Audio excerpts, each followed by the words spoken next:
5개로 먹고 남은 조각이 12바구니에 찼더라. 아멘. 우리가 많이 부르는 찬송가 중에 나의 갈 길 다가도록이라는 찬양이 있습니다. 저도 개인적으로 많이 이 찬양을 부르고 참 좋아하는 찬양입니다. 이 찬송의 작사가는 찬송가의 여왕으로 알려져 있는 페니 크로스비입니다. 그녀는 태어난 지 6주쯤 되었을 때 감기에 걸리게 됩니다. 아기를 진찰한 의사는 감기 때문에 눈이 부어오른 줄을 모르고 눈병으로 착각해서 매운 겨자로 만든 연고를 처방해 주게 됩니다. 그 일로 인해서 그녀는 태어난 지 6주 만에 시력을 잃어버리게 되었습니다.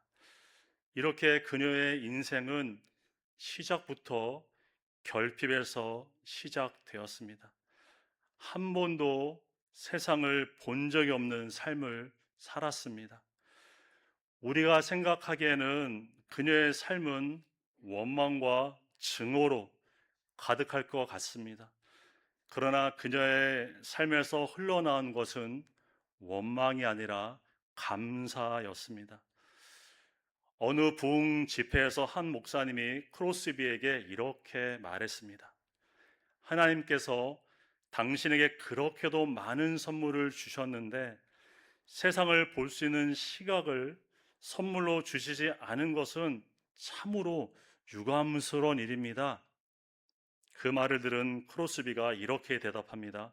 목사님, 제가 태어날 때 하나님께 기도할 수 있었다면 저는 맹인으로 태어나게 해달라고 기도했을 겁니다. 왜냐하면 내가 천국에 이르렀을 때 내 눈이 처음으로 보고 좋아할 수 있는 얼굴이 나의 주님의 얼굴이기 때문입니다. 그녀는 평생 동안 수많은 아픔과 어려움을 겪었습니다. 그러나 원망하기보다 감사했고 불평하기보다 찬송했습니다. 그리고 그녀는 평생 8,000편이 넘는 이 찬송시를 남겼습니다. 앞에서도 소개한 나의 갈 길 다가도록 뿐만 아니라 우리가 많이 부르는 예수를 나의 구주 삼고 예수 나를 위하여 주의 음성을 내가 들으니 인내하신 구세주여, 참 많죠. 한 20곡이 넘는 우리 곡들을 이 그녀가 작사를 했습니다. 크로스비의 결핍은 그녀의 삶을 무너뜨리지 못했습니다. 오히려 그녀의 결핍은 하나님을 향한 찬송의 시가 되었고 믿음의 고백이 되었습니다. 그리고 그녀가 작사한 찬송가들로 지금도 많은 그리스도인들이 하나님을 찬양하며 위로와 은혜를 경험합니다. 우리 삶에도 결핍의 때가 찾아옵니다. 내가 계획하지 않았던 결핍일 수도 있고 내가 원하지 않는 결핍일 수도 있고 내가 이해할 수 있는 결핍도 우리는 만날 때가 있습니다. 그때 우리는 질문하게 됩니다. 이 결핍 속에서 나는 어떻게 살아가야 할까? 오늘 본문은 결핍의 자리에서 살아가는 우리들에게 들려주시는 하나님의 대답입니다. 먹을 것이 없는 곳에서 수많은 무리들 앞에서 예수님과 제자들은 결핍의 현실을 마주합니다. 그리고 그 결핍의 자리에서 예수님은 제자들의 믿음을 드러내시고 하나님의 채우심을 나타내십니다. 오늘 말씀을 통해 결핍 속에서 우리가 어떻게 살아가야 하는지 하나님이 보여주시는 그 믿음의 길을 함께 걸어가길 원합니다. 첫째, 결핍, 하나님께서 우리의 믿음을 시험하시는 자리입니다. 예수님께서 갈릴리 바다 건너편으로 가실 때 많은 무리가 따랐습니다. 병자들을 고치시는 표적을 보았기 때문입니다. 예수님은 제자들과 함께 산에 오르셨고 큰 무리가 자기에게로 오는 것을 보셨습니다. 그때 예수님께서 빌립에게 말씀하십니다. 5절입니다.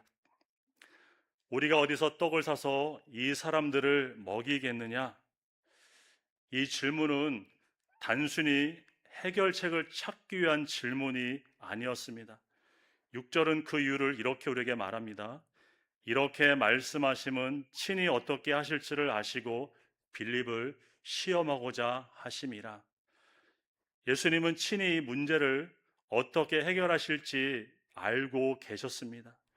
그럼에도 불구하고 빌립에게 질문한 것은 그의 믿음의 온도를 드러내기 위함이었습니다. 결핍은 하나님이 우리의 믿음을 측정하시는 온도계입니다.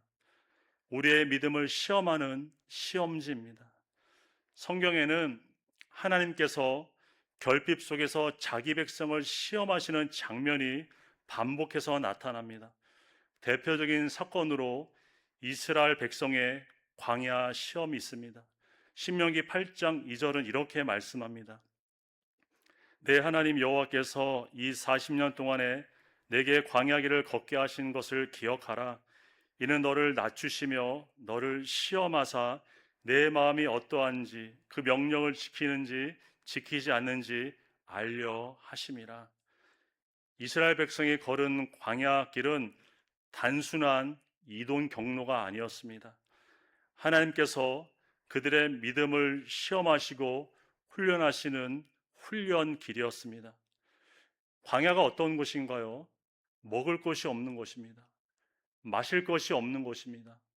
모든 것이 부족한 곳입니다. 하나님은 그들을 풍요로운 것이 아니라 결핍의 자리로 인도하셨습니다. 결핍 속에서 그들의 믿음이 드러나기 때문입니다. 풍족함 속에서는 믿음의 색깔이 잘 드러나지 않습니다. 그러나 결핍 속에서 우리는 무엇을 믿고 있는지 분명하게 나타납니다. 광야의 결핍 속에서 이스라엘 백성들은 어떻게 했나요? 물이 없을 때 불평했습니다. 먹을 것이 없을 때 하나님을 원망했습니다. 그들의 눈에는 하나님보다 이 결핍의 상황이 더 크게 보였습니다. 그러나 하나님은 그 결핍 속에서 만나를 주셨고 반석에서 물을 내셨습니다. 오늘 본문도 동일한 상황입니다. 마태복음과 누가복음은 이곳을 빈들이라고 기록합니다. 광야와 같은 빈들에서 먹을 것이 없는 결핍의 환경에서 예수님은 지금 빌립의 믿음을 시험하고 계셨습니다. 하나님은 오늘 우리의 삶 속에서도 결핍을 허락하십니다. 광야의 길을 걷게 하십니다. 물질의 결핍을 경험하게 하십니다. 수입이 줄어들어 필요한 것을 채울 수 없는 상황을 우리가 만나게 하십니다. 건강의 결핍도 겪게 하시죠. 몸이 약해져서 이전에는 당연하게 어렵지 않게 했던 것들을 힘겹게 하기도 하고 하지 못하기도 합니다. 관계의 결핍도 만나게 됩니다.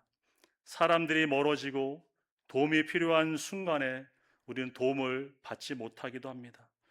그리고 능력의 결핍을 경험하게 하십니다. 내 지혜와 내 능력과 내 경험으로 감당할 수 없는 큰 문제를 우리가 만나게 하십니다. 그때 우리는 하나님께 질문합니다. 하나님, 왜 나에게 이런 결핍을 허락하십니까? 우리는 결핍을 하나님께서 나를 돌보시지 않는 것으로 생각하기 쉽습니다. 그러나 성경은 다르게 말씀합니다. 결핍은 하나님이 나를 버리신 증거가 아니라 나의 믿음을 세우기 위한 하나님의 시험입니다. 본문에서 주님은 빌립을 시험하셨습니다. 왜 그러셨습니까? 빌립 스스로 자기의 믿음이 어디에 있는지 보게 하시기 위함이었습니다. 우리가 평소에는 자신의 믿음을 객관적으로 보는 것이 참 어렵습니다. 이 공동체 속에 함께 있을 때 우리의 참 모습을 보는 것은 어려운 일입니다. 그리고 모든 것이 잘 될 때 자신의 믿음은 좋은 것처럼 느껴집니다. 그러나 결핍의 때가 오면 어떻습니까? 우리의 믿음의 실상이 그대로 수면 위로 떠오릅니다. 빌립도 마찬가지였습니다. 그는 예수님과 함께 있었고 많은 표적도 보았습니다. 수많은 사람들이 예수님을 따르는 것을 보고 자신의 믿음도 크다고 생각했을지 모릅니다. 그러나 결핍의 자리 앞에 섰을 때 그의 믿음의 자리가 확연하게 드러났습니다. 7절입니다. 빌립이 대답하되 각 사람으로 조금씩 받게 할지라도 200데나리온의 떡이 부족하리이다. 200데나리온은 당시에 한 노동자가 200일을 일할 때 벌 수 있는 금액이었습니다. 빌립의 눈으로 볼 때는 이 수많은 사람들에게 음식을 주려면 200데나리온의 양이 그 이상이 있어야 된다고 그는 계산을 했습니다. 그의 계산은 틀리지 않았습니다. 그의 계산은 매우 합리적이었습니다. 그는 매우 현실적이었습니다. 그러나 그의 계산에 없는 것이 있었습니다. 바로 예수님이었습니다. 오늘 우리의 모습은 어떻습니까? 우리는 결핍 속에서 계산은 잘 하지만 믿음은 멈춰 있지는 않습니까? 상황은 정확히 분석하지만 주님을 바라보지 못하고 있지는 않습니까? 오늘도 주님은 우리에게 물으십니다. 결핍의 자리에서 너는 어떻게 할 것인지 우리에게도 물으십니다. 그리고 우리의 믿음을 테스트하십니다. 우리의 믿음이 어디 있는지 주님 보라고 하십니다. 우리는 결핍의 환경 속에서 계산에 머무는 사람이 아니라 주님을 바라보는 사람이 되어야 합니다. 결핍의 자리에서 멈춰 있는 사람이 아니라 주님을 의지하며 나아가는 사람이 되어야 합니다. 결핍은 하나님이 나의 믿음이 어디에 있는지를 시험하시는 자리입니다. 우리는 결핍 속에서 이 상황이 아니라 주님을 전적으로 의지하며 나아가시는 저와 여러분의 믿음의 삶이 될 수 있기를 주님의 이름으로 축복합니다. 둘째, 결핍, 우리의 믿음이 행동으로 나타나는 자리입니다. 예수님과 빌립의 대화가 끝나자 안드레가 예수님에게 말합니다. 9절을 보시겠습니다. 여기 한 아이가 있어 보리떡 5개와 물고기 2마리를 가지고 있나이다. 안드레는 한 아이가 갖고 있던 작은 도시락을 발견했습니다. 빌립은 계산했지만 안드레는 움직였습니다. 그는 무리 가운데 들어가서 먹을 것을 찾았고 한 아이가 갖고 있던 그 작은 도시락을 발견했습니다. 그리고 그것을 주님께로 가져왔습니다. 믿음은 동사입니다. 믿음은 움직이는 것입니다. 믿음은 머리로 동의하는 것이 아니라 손으로, 발로, 몸으로 움직이는 것입니다. 안드레가 가져온 보리떡 5개와 물고기 2마리는 정말 아주 작은 것입니다. 어린아이 한 명이 겨우 먹을 수 있는 작은 식사였습니다. 그러나 안드레는 그것을 보고 계산하며 이것이 많은 사람들을 위해서 무슨 소용이 있겠어라고 그는 지나치지 않았고 멈추지 않았습니다. 그는 그것을 가지고 예수님에게 가져왔습니다. 그는 행동했습니다. 야고보서에 보면 이 행하는 믿음의 중요성을 우리에게 잘 보여줍니다. 야고보서 2장 15절에서 17절 말씀입니다. 만일 형제나 자매가 헐벗고 일용할 양식이 없는데 너희 중에 누구든지 그에게 이르되 평안히 가라, 덥게 하라, 배부르게 하라 하며 그 몸에 쓸 것을 주지 아니하면 무슨 유익이 있으리요? 이와 같이 행함이 없는 믿음은 그 자체가 죽은 것이라. 말만으로는 굶주린 사람을 살릴 수 없습니다. 생각만으로는 아무것도 변하지 않습니다. 믿음은 말이 아니라 행동입니다.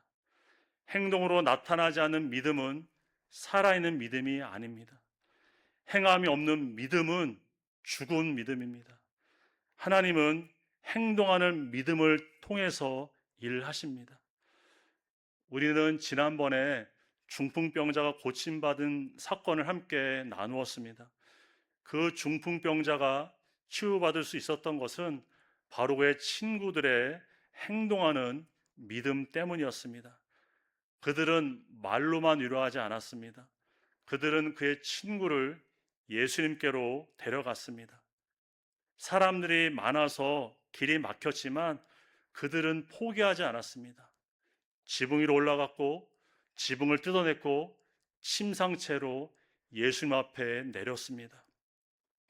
예수님은 그들의 행동을 보시고 그들의 믿음을 보셨다, 이렇게 성경은 우리에게 말씀합니다. 예수님은 그들의 말이 아니라 그들의 행동을 보셨습니다. 그 행동하는 믿음은 한 사람을 예수님 앞으로 이끌었습니다. 그 행동하는 믿음을 통해 그는 병에서 회복되는 은혜를 경험하게 되었습니다. 행동하는 믿음이 하나님의 역사를 시작하게 합니다. 안드레도 마찬가지였습니다. 빌립은 계산했지만 안드레는 가져왔습니다. 빌립은 가능성만 따졌지만 안드레는 예수님께 나왔습니다. 우리의 믿음은 어떤가요? 우리의 신앙은 말로 하는 신앙입니까? 아니면 행동하는 신앙입니까? 무엇이 부족하다고 말은 하고 있지만 정작 그것을 위해 움직이지는 않고 있지는 않습니까? 우리가 변하다고 말은 하지만 정작 자신은 그 변화를 거부하고 있지는 않습니까? 말은 누구나 할 수 있습니다. 그러나 행동하는 것은 반드시 믿음이 필요합니다. 믿음은 동사라고 했습니다. 믿음은 움직이는 것입니다. 아브라함은 갈 바를 알지 못했지만 말씀에 순종하며 나아갔습니다. 모세는 이해하지 못했지만 말씀에 순종하여 여리고성을 돌았습니다. 베드로는 밤이 새도록 고기를 잡지 못했지만 말씀에 순종하여 깊은 데로 가서 그물을 던졌습니다. 믿음은 행동하는 것입니다. 믿음은 부족하다고 멈추는 것이 아닙니다. 부족해도 주님 앞에 나아가는 것입니다. 작은 것이라도 그것을 가지고 주님께 나아가는 것입니다. 안드레가 가져온 보리떡 5개와 물고기 2마리, 정말 너무 작은 것이었어요. 수많은 사람들 먹이기에는 정말 턱없이 부족한 것이었습니다. 그러나 그 작은 것이 예수님의 손에 들려졌을 때 하나님의 역사가 시작되었습니다. 중요한 것은 크기가 아닙니다. 누구의 손에 그것이 들렸는가가 중요합니다. 한 아이의 손에 있을 때는 그저 작은 도시락이었지만 그것이 주님의 손에 들렸을 때는 그것은 5,000명을 먹이고도 남는 하나님의 능력이 되었습니다. 작은 것이 문제가 아니라 드려지지 않는 것이 문제입니다. 우리가 행동하지 못하는 이유는 무엇일까요? 작은 것의 가치를 진정 믿지 않기 때문입니다. 우리는 작은 것은 의미 없다고 생각합니다. 떡 5개와 물고기 2마리가 무슨 소용이 있겠나, 그렇게 우리는 생각할 때가 있습니다. 우리는 200데나리온만 원합니다. 많은 능력, 많은 물질, 많은 사람, 많은 조건에서만이 하나님이 일하신다고 우리는 생각합니다. 그러나 하나님은 큰 것을 통해서 일하시는 분이 아니라 드려지는 것을 통해서 일하십니다. 순종하는 믿음을 통해 하나님 역사하십니다. 여러분, 에드워드 킴볼이라는 사람을 아십니까? 그는 평범한 주일학교 교사였습니다. 그의 반에는 구두가게에서 일하는 한 청년이 있었습니다. 그 청년은 주일학교를 다니고 있었지만 아직 예수님을 인격적으로는 만나지 못했습니다. 킴볼은 그 청년을 생각할 때마다 마음이 무거웠습니다. 그러나 그는 그 마음을 생각으로만 남겨두지 않았습니다. 복음을 전하기 위해 그가 일하는 구둣가게로 그 어느 날 찾아갑니다. 그리고 담대하게 복음을 전했고, 그 청년은 그 킴볼의 복음을 듣고 예수님을 구주로 영접했습니다. 이 청년이 바로 우리가 잘 알고 있는 위대한 부흥사이자 위대한 복음 전도자인 D.L. 무디입니다. 그는 목사도 아니었습니다. 심지어 선교사도 아니었습니다. 그냥 평범한 주일학교 교사였습니다. 하지만 그가 자기의 작은 모습에 머물러 있지 않고 행동하는 믿음으로 나아가고 하나님께 드렸을 때 한 사람의 인생이 구원받는 변화가 일어났습니다. 그리고 하나님은 그 한 사람을 통해 수많은 영혼들을 구원하셨습니다. 내 손에 있을 때는 작은 것일 수 있습니다. 그러나 그것이 주님의 손에 들려졌을 때 그것은 하나님의 능력이 되십니다. 우리는 말로 하는 신앙이 아니라 행동하는 신앙으로 살아가야 합니다.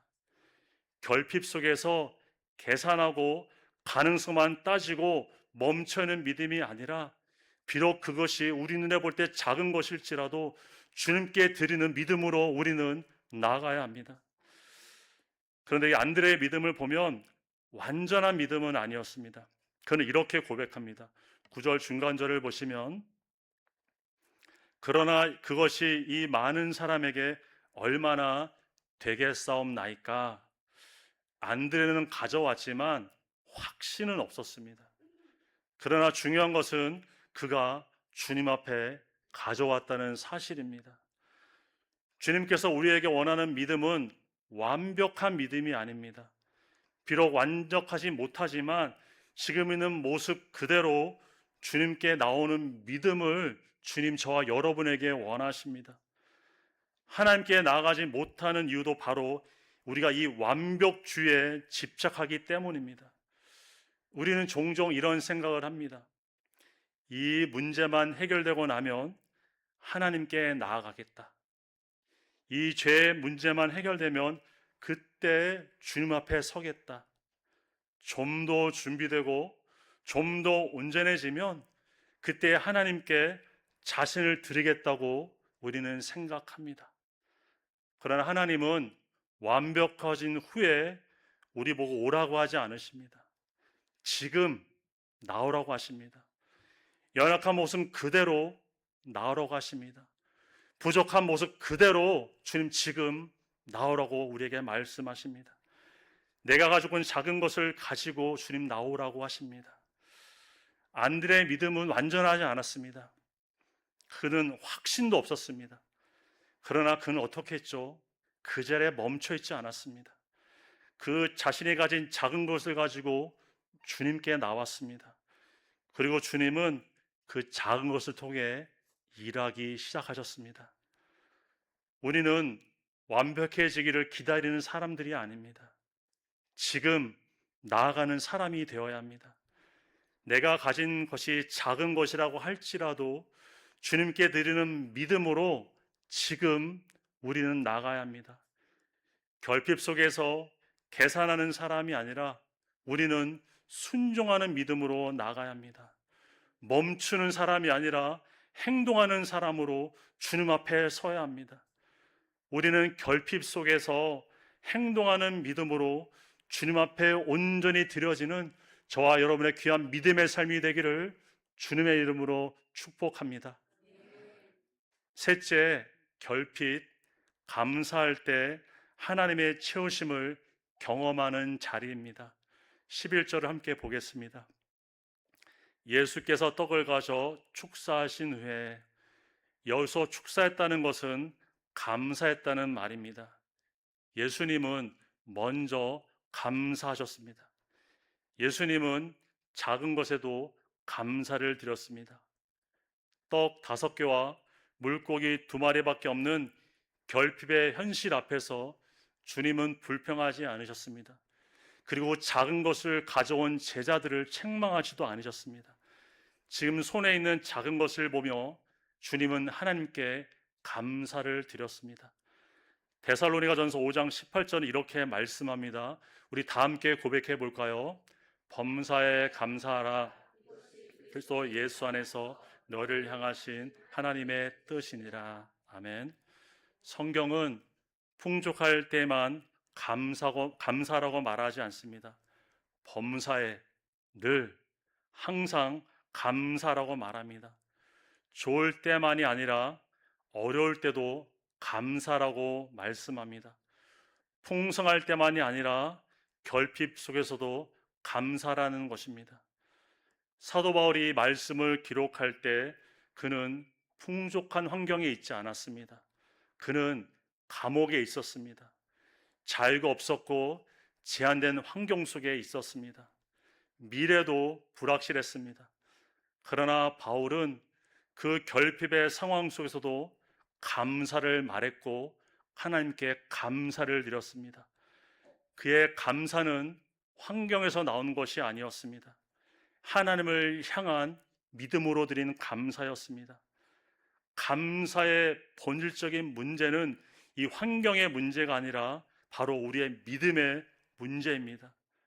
우리가 환경을 바라보면 감사할 수 없는 것들이 너무나 많습니다. 결핍도 많고 부족한 것도 너무나 많습니다. 그러나 우리가 하나님을 바라보면 어떡합니까? 우리는 감사하는 삶을 살아갈 수 있습니다. 감사는 모든 것이 넉넉할 때만 하는 것이 아닙니다. 작은 것에도 우리는 감사해야 합니다. 그러나 우리의 현실은 어떻습니까?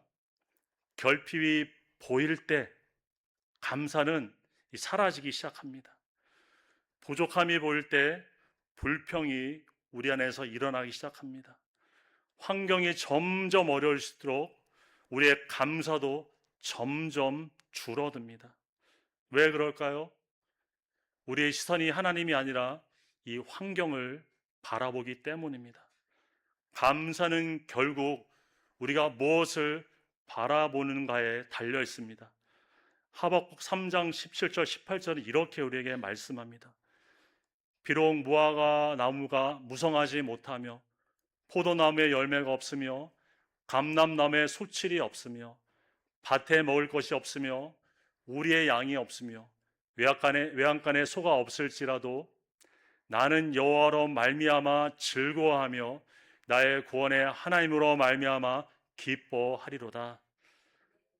선지자가 처한 상황은 극심한 결핍의 상황이었습니다. 먹을 것도 없고 미래의 소망도 전혀 보이지 않는 그러한 참혹한 상황이었습니다. 그럼에도 불구하고 그는 어떻게 했습니까? 기뻐했고 즐거워했고 감사했습니다. 그는 이 결핍의 환경을 바라보면서 머물러지 않았고 눈을 들어 믿음으로 하나님을 그는 바라보았습니다. 감사는 환경에서 나오는 것이 아닙니다. 감사는 하나님을 바라보는 믿음에서 나오는 줄 믿으시기 바랍니다. 오늘 본문에서 예수님도 그러셨죠. 예수님은 결핍의 현실 앞에서 먼저 감사를 드리셨습니다. 그리고 그 감사에 어떻게 됐습니까? 11절 중간절을 우리에게 이렇게 말씀합니다. 앉은 자들에게 나눠주시고 물고기도 그렇게 그들의 원대로 주시니라. 어떻게 됐죠? 모든 사람이 배불리 먹었습니다. 결핍의 현실이 하나님의 풍성함으로 채워졌습니다. 그리고 13절은 이렇게 우리에게 말씀합니다. 이에 거두니 보리떡 5개로 먹고 남은 조각이 12바구니에 찼더라. 이것이 바로 감사의 능력입니다. 감사는 하나님의 능력을 경험하게 하는 믿음의 통로입니다. 감사는 넘치는 은혜를 경험하게 하는 축복의 통로입니다. 하나님은 감사하는 사람에게 자신의 풍성함을 경험하게 하십니다. 우리가 하나님의 풍성한 은혜를 누리지 못하는 것은 결코 환경 때문이 아닙니다. 감사하지 못하는 우리의 믿음 때문입니다. 감사는 많이 가졌기 때문에 드리는 것이 아니라 감사는 우리가 하나님을 믿고 신뢰하기 때문에 우리는 감사를 드리는 것입니다. 감사는 지금 내 손에 있는 것을 바라보는 것이 아니라 나와 함께 하시는 하나님을 바라보는 것입니다. 여러분, 정말 우리의 인생에서 이 하나님의 채우시는 풍성한 은혜를 경험하기 원하십니까? 먼저 감사를 회복하시길 바랍니다. 결핍을 보고 더 이상 우리의 입술이 불평을 말하지 않기를 원합니다. 결핍 속에서 우리는 감사를 고백하고 하나님의 채우심 우리는 소망하며 나아가길 바랍니다. 하나님은 감사하는 사람에게 채우시고 넘치는 은혜로 지금도 일하시고 역사하십니다. 결핍 속에서 환경을 바라보는 것이 아니라 하나님의 채우시는 그 풍성한 은혜를 우리 모두가 믿음으로 바라봅시다. 그리고 하나님께 감사합시다. 이러한 믿음의 삶이 저와 여러분의 삶이 되기를 주님의 이름으로 축복합니다. 오늘 우리는 결핍 속에서 어떻게 믿음으로 살아야 하는지 이 오병이어의 이 표적의 사건을 통해 함께 살펴보았습니다. 결핍은 하나님이 우리를 외면하시는 것도 우리를 버리셨다는 증거가 아닙니다. 결핍은 우리의 믿음을 시험하시고 우리를 믿음으로 세우게 하시려는 광야의 자리입니다. 결핍은 계산하며 그 자리에 멈춰 있는 자리가 아니라 내가 가진 작은 것이라고 할지라도 주님께 드리는 행동하는 믿음의 자리입니다. 결핍은 불평을 말하는 자리가 아니라 감사를 고백하고 하나님의 풍성하심을 결국에는 경험하고 누리는 자리입니다. 결핍은 불평하는 자리가 아닙니다. 감사함으로 하나님을 경험하고 채우시는 그 은혜를 경험하는 자리인 줄을 믿으시기 바랍니다. 우리는 지금 결핍 속에서 어떤 모습으로 살아가고 있습니까? 빌립의 모습입니까? 아니면 안드레의 모습입니까? 계산만 하고 멈춰있는 믿음입니까? 아니면 작은 것이지만 주님께 드리고 행동하는 믿음입니까? 작다고 자꾸 불평하는 믿음입니까? 아니면 작은 것에도 감사를 드리는 믿음입니까? 하나님은 계산만 하고 있는 사람을 통해서 일하시지 않으십니다. 하나님은 드리는 사람을 통해서 일하십니다. 하나님은 불평하는 입술을 통해 일하시지 않습니다. 하나님은 감사하는 믿음의 고백을 통해서 역사하십니다. 결핍은 끝이 아닙니다. 하나님의 풍성하심을 경험하게 하는 은혜의 자리인 줄 믿으시기 바랍니다. 우리는 결핍 속에서 행동하는 믿음으로, 감사하는 믿음으로 하나님의 채우심을 바라보며 나아갈 수 있기를 바랍니다. 이러한 믿음을 통해 결핍 속에서도 채우실 뿐만 아니라 넘치게 하시는 하나님의 풍성한 은혜를 경험하며 살아가는 저와 여러분의 믿음의 삶이 될 수 있기를 주님의 이름으로 축원드립니다. 함께 기도하시겠습니다. 사랑과 은혜가 풍성하신 하나님 감사를 드립니다. 우리의 인생에 허락하신 결핍이 우리를 외면하시는 증거가 아니라 우리의 믿음을 시험하시는 하나님의 뜻임을 바라보게 하시니 감사를 드립니다. 결핍 속에서도 우리가 불평과 낙심과 원망하는 삶이 아니라 우리의 믿음을 바로 세우시는 영적 훈련의 시간 우리가 바라보게 하시고 믿음으로 승리할 수 있도록 주님 우리를 인도하여 주시옵소서. 결핍 속에서 계산만 잘하고 가능성만 따지는 삶이 되지 않게 도와주시고 거기에 멈춰있는 죽은 믿음이 아니라 내게는 작은 것이라도 그 주님께 지금 드리는 행동하는 믿음으로 우리 모두가 하나님께 나아갈 수 있도록 역사하여 주시옵소서. 하나님, 우리가 작은 것에도 감사하는 삶이 되기를 원합니다. 범사에 늘 감사하는 믿음으로 하나님 앞에 나아갈 수 있도록 우리를 붙들어 주시옵소서. 결핍 속에서 환경을 바라보는 자들이 아니라 때를 따라 도우시는 우리 하나님의 채우심의 은혜를 믿음으로 소망하며 바라보며 살아갈 수 있도록 하나님 우리들을 인도하여 주시옵소서. 결핍의 자리에서 우리 모두가 믿음으로 승리하며 하나님께 영광 돌리는 삶이 될 수 있도록 성령님 우리들을 인도하여 주시옵소서. 예수님을 바라보는 교회로 우리 모두가 계속해서 나아가는 믿음의 삶 되도록 성령님 오늘도